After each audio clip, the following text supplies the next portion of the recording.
Welcome to Preparing for the Unexpected. We are broadcasting live from DRJ Spring, Orlando, 2024, the Renaissance at SeaWorld.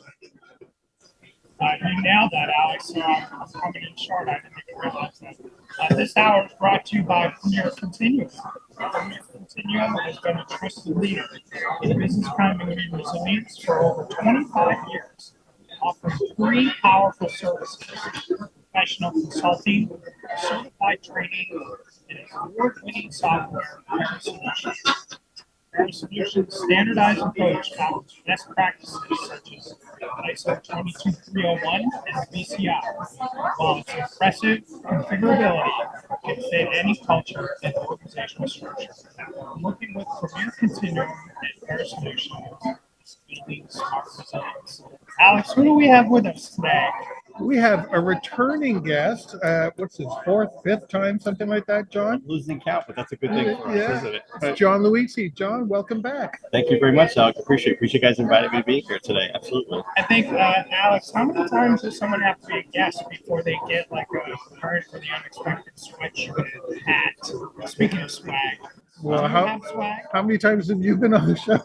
I still haven't gotten one. When you guys resolve that I'm an extra large for this measure, just put me on the list, okay? I'll think of putting something together because it has crossed my mind recently of doing something like that. So. I think we found our new head of marketing. Yeah, it'll be changed. So, John, tell us a little bit about yourself. Oh, we are doing well. I'm the National Director of Business Continuity for Southern Glazers, the largest wine and spirit distributor in the world. And I just have an incredible program. We have incredible leadership that supports our efforts. We have a brand new state-of-the-art command center that we just built for our organization. We have a couple of new hired person on board for our team. It's just been an incredible journey over the last 11 years. Our business continuity program is about 11 years old, but we've gone from nothing to having a world-class program. And, I can't say enough good things about the team that I work with, the professionals that are part of my organization, and then the outstanding support we get through our entire organization and from our executive leadership team. It really is a great story. When I think about it, I probably have the business continuity dream job. I really do. It's a great organization, great people, great support. It's just a great story for us. It's got to be a rarity because usually we're hearing nothing but complaints about not having that support and executives being on your side. And again, I spoke here at DRJ about this. They constantly ask me. I get to speak at a lot of different conferences and be invited to podcasts like yourself or something like that.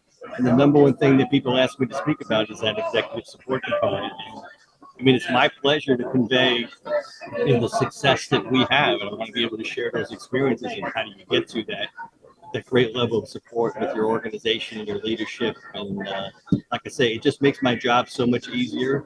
We have to continue to fight for that support every day. There's no question about it. It's like, what have you done for me today type of a thing. But we have such a great foundation. And, the world continues to get to be a riskier place in so many shape or form. Our challenges keep mounting, but the idea is that knowing that you have an incredible organization and team behind you just makes my job a hell of a lot easier. Absolutely. You mentioned, I believe, did your GSOC just recently open? Talk to us about that whole process, because that's not something a lot of business continuity professionals may be familiar with, how to actually build and get funding for and design a physical operation center. Well, our journey with that started probably about 2 years ago, right?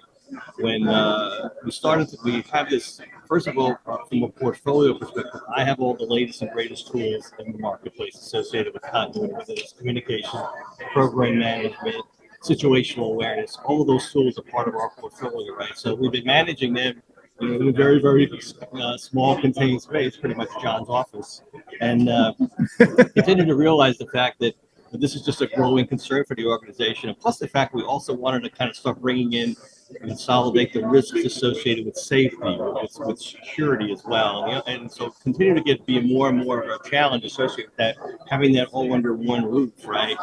And as a result, we put together the business case associated with actually building a command center. And I'm so proud of the fact that when Southern Glazers invest in something, they do it right. and they basically spend the money to be able to make sure, because they want we're a world-class organization, and they want everything that they do to be world-class. So as a result, they put together the appropriate budget associated with that and supporting us 100% as far as it being able to stand out to build out this command center, which is obviously a showpiece for the organization. We like to show off what we do and stuff like that. So what it brings forth all of our tools essentially. I mean, if you could consider like the main screen of it, like it's a 32-foot video of all these different displays of all the different technologies that we have. It's just an incredible experience to see.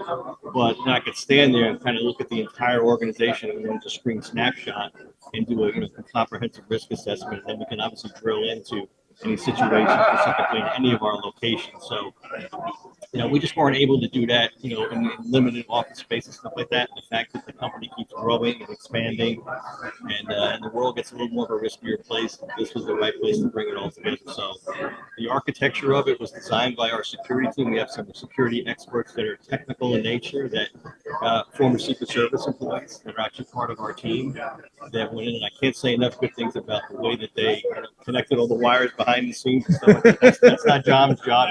You don't want John doing that. No, not me doing that. But we work with them associated with the requirements of what we were looking for, how we want to operate. Like I said, we have a huge 30-foot wall. Then they also have one of these. It's a big table. It's basically a big iPad table, and you kind of drop and drag things on it, and you can throw it to the big screen and stuff like that. Sounds like the movies. Yeah, it's kind of like the Iron Man thing. Minority Yeah. It's kind of exactly what it is, right? So we haven't got to the point where I can actually have the Death Star in front of me, if you know what I mean, the Star Wars, the 3D visual. But that's coming next. But we haven't gotten there yet specifically. But it is really truly an incredible investment that the organization has made. But for me, it's about the fact that they committed to us so much to continue to invest in us. And that's the most important aspect of it as I look at it. And I also would think, at its heart, your organization distributes other companies' products. So the companies whose products that you distribute, when they see how much your organization invests in Brazil, so they partner with you on those efforts, or are they impressed by those efforts, or hopefully at least thank you for those efforts because you enable them to get their products to consumers? All of the above. I mean, when we look at that overall, that's again one of those competitor advantages that we offer. The fact that we're the only one in the industry that has such an incredible capability, and again, it shows them associated with Southern Glazer's continuing investment in improvement in innovation, bringing the forefront of more and more technologies, not only just to distribute product, but to also minimize the risk of distributing those products. So that's kind of the whole story around it. And yeah, I mean, we work a lot very closely, obviously, with all of our key suppliers. And in some cases, I've actually gone to some of our suppliers to kind of help them understand business continuity, basically put their practices in place, because some have some very immature capabilities. But the idea is that it's just our continued partnership with all of our suppliers. And again, this is just a capability they can, kind of wrestle them up. The Southern Glazers, we got it. It's like that we're monitoring not only, what I would call the Southern Glazers enterprise, but we're also monitoring their business because we're able to continue to distribute their products in the market. Yeah. Now, you're speaking at DRJ here, right? We had 2 sessions here. Only at 2 DRJ. this time? Only Take two. it easy. Only 2 this time. Take That's it correct. easy this conference. So one of my teammates, Becky Christie, who's my director of enterprise resiliency, she and I did a workshop session on Sunday, and that was specifically around crisis communications, right? So we walked through the basic practices and principles of crisis communications, and then from there we took the group into actually helping them develop a framework for how they would develop crisis communications, based on different scenarios. Okay, if you had an active shooter situation, who would you communicate it? How would you communicate? What are the key top-line messages you communicate? Starting to draft that whole framework associated with how you communicate during different scenarios. I think we did some severe weather as well.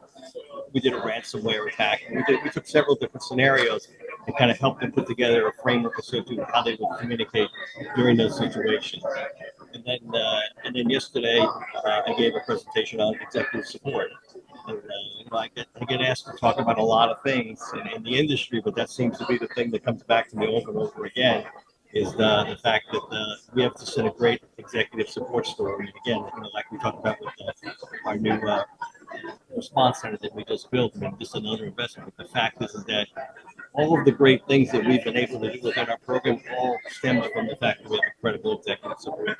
One of these days, I want to meet one of these executives that work with you and just find out, okay, John talks glowingly about you. I want to meet you. Might be a good guest for you on the podcast. That's right. Yeah, there we go. I mean, You can help me get someone for that. We heavily engage them in our program. I think that's the whole key part of it, right? We try to be business partners associated with them. So, I mean, that's the key for us, essentially, being able to make sure that they're engaged in the business and they're fully aware of what we're doing. And I'm one of these people that over communicates, especially to the leadership team and above, right? I'm trying to manage up and below, right? But I spend a lot of time going up because essentially that's where I get all my support and resources associated with that. So that's a critical piece of what we're doing.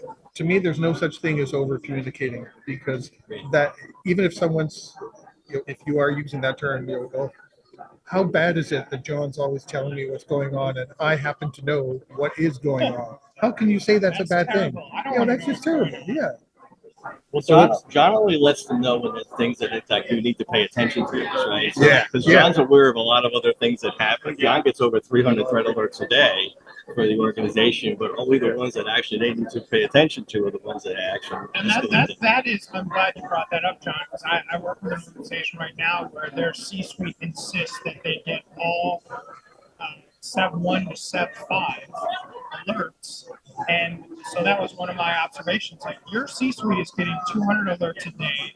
I guarantee those are being muted or auto-deleted. So what happens when you really need them to pay attention? They've already tuned out. Yeah. Yeah, I mean, they are dealing with so many other issues, right? And that's why they pay me. They pay me to filter those out. That's They right. pay me to ring the bell when something is actually occurring. So as a result, I mean, that's what my job is. But essentially, when I need them, they are available. That's one thing I have to say. They are so committed to any type of situation that occurs. They're right there to help support.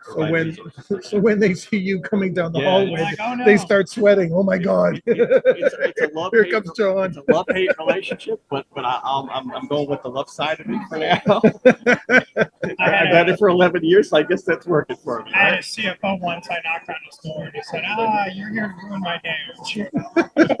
I walked down the hallway once when the vice president said, just his smile disappeared. He goes, "Oh, what do I need now? What do I have to address now?" I was like, "Nothing. I'm just walking down the hallway." I just need some coffee. Leave me alone. The thing about it, our executives is that they have such a passion for their business that when they see something occurring, okay, let's fix it, let's get it right, let's make sure we take care of our employees, and that's the way that they look at it specifically. So they appreciate the fact that we got their back.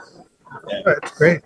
So, if people want to talk to John Luizzi or find out more about your operation center, if they're considering doing the same thing, or especially like you always been talking about, leadership and support, how can people find you? I'm on LinkedIn, so please feel free to reach out to me on LinkedIn at any time.